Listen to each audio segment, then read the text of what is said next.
আমি জেলখানা থেকে বলেছি, হ্যাঁ আমার উপর নির্যাতন করা হয়েছে। আমাকে 10 ফিট বাই 15 ফিট একটি ছোট্ট ছেলের ভিতরে আমাকে নিঃসঙ্গ ভাবে রাখা হয়েছে। আমি যেন হার্ট অ্যাটাক করি, ব্রেন স্ট্রোক করি বা মরে যাই। আমি যদিও মরে যাই, এদেশের মানুষের জন্য মৃত্যুবরণ করব।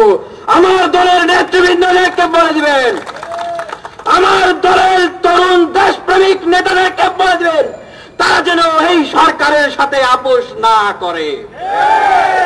আপোষ করলে কি হবে? আপোষ যদি আমরা করি, এই দেশের মানুষ আর কোনদিন নতুন কোন রাজনীতিকে নিয়ে স্বপ্ন দেখবে না। এই দেশের জনগোষ্ঠী, এই জনপদের মানুষ আর কোন তরুণ নেতাদেরকে বিশ্বাস করবে না। আমরা সেই বিশ্বাস ভঙ্গ করিনি। আমরা নেতৃত্বের পরীক্ষা দিয়েছি এই জাতির কাছে, আমরা নৈতিকতার পরীক্ষা দিয়েছি এই জাতির কাছে। আমরা জাতির কাছে আহ্বান জানাচ্ছি, এই যে এই অঞ্চলের যে রাজনৈতিক সংস্কৃতি, যখনই কোনো আপোষহীন নেতার উত্থান হতে থাকে, যখনই কোনো আপোষহীন দলের উত্থান হতে থাকে, তখনই তাদের চরিত্রে কালিমা লেপন করা হয়। বিভিন্ন গোয়েন্দা সংস্থা, বিদেশি সংস্থা বিভিন্ন প্রজেক্টের মাধ্যমে কলা কৌশলে তাদেরকে বিতর্কিত করা হয়, তাদের চরিত্র হনন করা হয়, তারপরে তাদেরকে গ্রেফতার করা হয়। যার উজ্জ্বল দৃষ্টান্ত আল্লামা মামুনুল হক সাহেব, তিনি এখনো কারাগারে রয়েছেন। আর ভাই নিজের বৈধ স্ত্রী তাকে নিয়ে ঘুরতে গিয়েছেন, সেখানে তার নামে মামলা দেওয়া হয়েছে, ধর্ষণের মামলা। আপনারা দেখেছেন আমাদেরকে নিয়েও নানা ধরনের বিতর্ক তৈরি করা হয়েছে। আমাকে যখন গ্রেফতার করা হয়েছে, তারা কি ধরনের ভয়ঙ্কর চিন্তা তাদের ভিতরে পোষণ করেছিল আপনারা ভাবতে পারবেন না। আমাকে যদি সেদিন নূর ভাইয়ের বাসা থেকে গ্রেফতার না করা হতো, তারা আমাকে নিয়ে কোনো পার্বত্য অঞ্চলে চলে যেত, সেখানে গিয়ে আমাকে তারা জঙ্গি হিসেবে উত্থাপন করত। হয়তো অনেক অস্ত্র শস্ত্র আমার পাশে দিয়ে আরো কিছু লোকজন সহ তারা দেখাতো যে জঙ্গি। আপনারা দেখেছেন না, তারা যখন গ্রেফতার করছে, একজন আমাকে বলছে যে জঙ্গি ধরতে এসেছি, জঙ্গি ধরতে এসেছি। আরে ভাই, তোমরা তো অপদার্থ, তোমরা অপদার্থ, অযোগ্য। দেশের এমভি আব্দুল্লাহ নামক একটি জাহাজকে সোমালিয়ান দস্যুরা নিয়ে চলে গেছে, তোমরা ছাড়াতে পারো না। এতদিন পরে ছাড়িয়ে এনেছো, তাও আবার $5 মিলিয়ন তাদেরকে দিয়ে। তার মূল্যবান কত জানেন? প্রায় 55 কোটি টাকার মতো। অথচ তোমরা আমার মতো একজন কি বলবো নিরীহ ছাত্র নেতা, অসহায় ছাত্র নেতাকে তোমরা জঙ্গি হিসেবে উত্থাপন করছো। কত বড় অপদার্থ তোমরা! তোমাদের লজ্জা হওয়া উচিত। এই দেশের আইন শৃঙ্খলা বাহিনী, তোমরা এই দেশের সন্তান, এই দেশের তেলে জলে তোমাদের বেড়ে ওঠা। আমরাও এই দেশের সন্তান। তোমাদের সাথে আমাদের কোনো শত্রুতা নাই, তোমাদের সাথে আমাদের কোনো বিরোধিতা নাই। এই দেশকে তোমরা যেমন ভালোবাসো, আমরাও তেমন ভালোবাসি।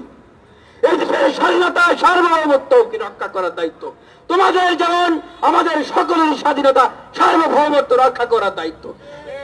দেশপ্রেমকে বিক্রি করে দিও না, দেশটাকে ভারতের কাছেই যারা দিও না। আমার এই স্বাধীন সার্বভৌম বাংলাদেশকে রক্ষা করতে হবে। সেই রক্ষা করার জন্য আজকে তরুণ ছাত্রদের সারা বাংলাদেশের বিশ্ববিদ্যালয় ক্যাম্পাসগুলো থেকে জেগে উঠতে হবে, জেগে উঠতে হবে, জেগে উঠতে হবে।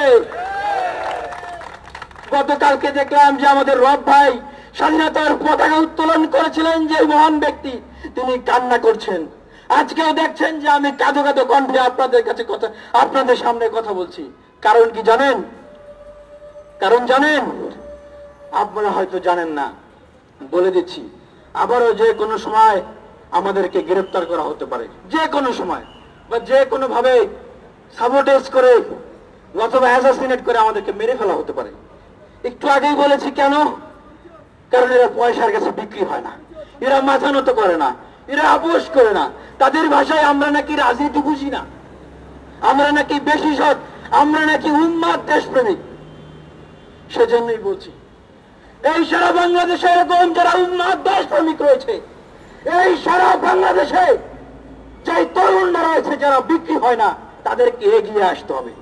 এই বাংলাদেশকে ভারতের অতি আধিপত্যবাদ, অন্যায্য আধিপত্যবাদ থেকে মুক্ত করতে হবে।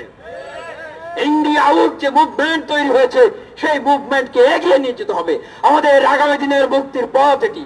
India out, reform Bangladesh. ইন্ডিয়ার এই আধিপত্যবাদ থেকে বাংলাদেশকে মুক্ত করতে হবে। যে 1971 সালে পাকিস্তানের অকুপেশন থেকে বাংলাদেশকে এই বাংলার তরুণ জনতা, ছাত্র, কৃষক, কামার কুমার মিলে মুক্তির যুদ্ধ করে তাদেরকে হটিয়ে দিয়েছিল। আর এই গুণধরা 53-54 বছরের বাংলাদেশকে সংস্কার করতে হবে। এদেশের আইন বিভাগ, বিচার বিভাগ, শাসন বিভাগ, এদেশের গঠনতন্ত্র সব কিছুকে সংস্কার করতে হবে।